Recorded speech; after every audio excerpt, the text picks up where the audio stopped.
যে রাজ্যে গোরক্ষা বাহিনী আছে এবং তারা অবৈধ ক্ষমতা ভোগ করছে, তাই সমস্ত গোরক্ষা বাহিনীকে অবিলম্বে নিষিদ্ধ ঘোষণা করা হোক এবং বাঙালি পরিযায়ী শ্রমিকদের সারা দেশে তাদের নিরাপত্তা সুনিশ্চিত করার জন্যে পশ্চিমবঙ্গের মমতা ব্যানার্জি সরকারকেও পদক্ষেপ নিতে হবে। কলকাতার হরিয়ানা ভবন ভেঙে দাও, পুড়িয়ে দাও। হরিয়ানা ভবন ভেঙে দাও, পুড়িয়ে দাও। আরজিকর নিয়েই মেতে থাকলে হবে না।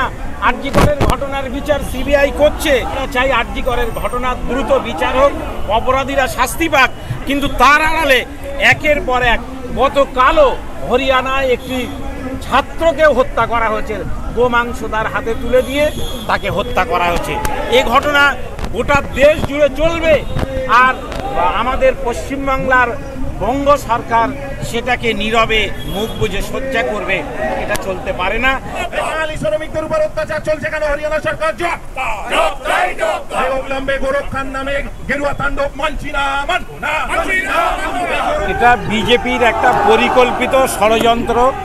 গোটা দেশ জুড়ে মুসলিম পরিযায়ী শ্রমিকদের উপরে হামলা এবং আক্রমণ নেমে এসেছে। উড়িষ্যা থেকে হরিয়ানা, মহারাষ্ট্র থেকে আসাম, সর্বত্রই বিশেষ করে বাঙালি মুসলিম পরিযায়ী শ্রমিকদের উপরেই আক্রমণ নেমে এসেছে। আমরা তার বিরুদ্ধে কঠোর প্রতিবাদ জানানোর জন্যে আজকে কলকাতার হরিয়ানা ভবনে জমায়েত হয়েছি।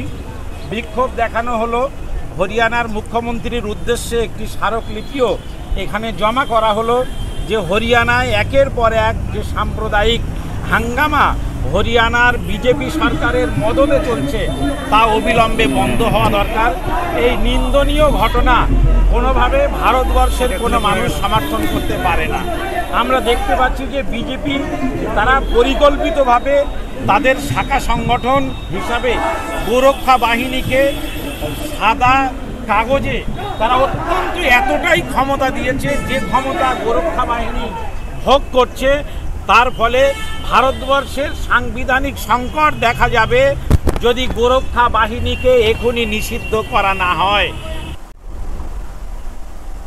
প্রিয় দর্শক ও শ্রোতামণ্ডলী, হরিয়ানায় যে মুসলিম ভাই সাবির মল্লিককে হত্যা করা হয়েছে গোমাংস খাওয়ার অপরাধে, তো প্রিয় দর্শক সেই সাবির মল্লিকের হত্যার প্রতিবাদে মুখ খুললেন কামরুজ্জামান সাহেব। প্রিয় দর্শক, কামরুজ্জামান সাহেব মুখ খুললেন, তিনি বললেন যে হরিয়ানা ভবনকে অবিলম্বে বন্ধ করা উচিত। প্রিয় দর্শক, আপনারা